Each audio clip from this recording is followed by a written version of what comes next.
से ही मैरवा अस्पताल का निरीक्षण का मेरा कार्यक्रम था कि यहाँ क्या क्या कमियां है, मरीजों को दवा मिल रहा है कि नहीं मिल रहा है और मरीजों को सुविधाओं में क्या क्या दिक्कतें हैं। तो इन सब का निरीक्षण करना, सर सफाई का निरीक्षण करना, ये मेरा पहले से ही तय कार्यक्रम था।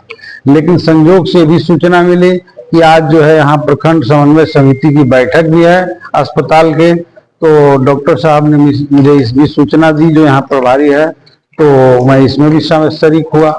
मैंने देखा अस्पताल में पहले से कुछ व्यवस्था में सुधार है, लेकिन अभी भी बहुत चीज की कमी है, उसको ठीक करना होगा। मरीजों को कोई दिक्कत ना हो, इस मामले में ही और सारी जो व्यवस्था की जरूरत है करना होगा।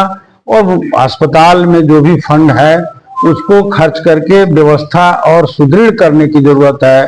जो लोग यहाँ ड्यूटी पर हैं, कुछ लोगों को मैं समझता हूँ कि अपना दबंगई चलाने की कोशिश करते हैं, तो मैं ये भी कहूंगा कि उस मामले में किसी भी सूरत में वैसी चीजों को बर्दाश्त नहीं किया जाएगा। सब लोगों को कोऑपरेट करके अस्पताल को बेहतर तरीका से संचालन करने में सहयोग करना है। चाहे एनएम हो, चाहे मैनेजर हो, चाहे डॉक्टर हो, चाहे कोई भी कर्मी हो, स्टाफ हो, सबको कोऑर्डिनेशन बना करके काम करने की जरूरत महसूस हो रही है।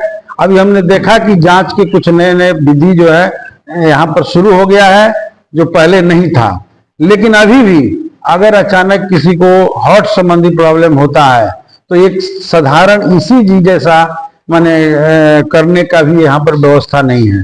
तो एक तो कम से कम कार्डियो के डॉक्टर और उसके साथ साथ ईसीजी मशीन वगैरह की व्यवस्था की तत्कालिक, क्योंकि ये बीमारी जो है आजकल ज्यादा है और ऐसे में जब अस्पताल लोग लाते हैं तो तुरंत उसका ट्रीटमेंट शुरू हो जाए और फिर यहाँ से रेफर किया जाए, ये ज्यादा अच्छा होगा। नहीं तो वह सीवान दूर पड़ता है, वहां ले जाते मरीजों की स्थिति बिगड़ जाती है और ये बहुत माने आकस्मिक घटनाएं होती है। इसलिए इसका भी जरूरत यहाँ पर है। एक अल्ट्रासाउंड की भी जरूरत है और भी डॉक्टर की 3 ही डॉक्टर हैं, शायद 8 डॉक्टर का यहाँ पोस्ट है, मुझे जहां तक पता है। कितना? 8, और 8 के अगेंस्ट जो है मात्र 3 डॉक्टर हैं। ये भारी कमी है। लेडीज डॉक्टर भी नहीं सर, लेडीज डॉक्टर शायद लेडीज भी नहीं है।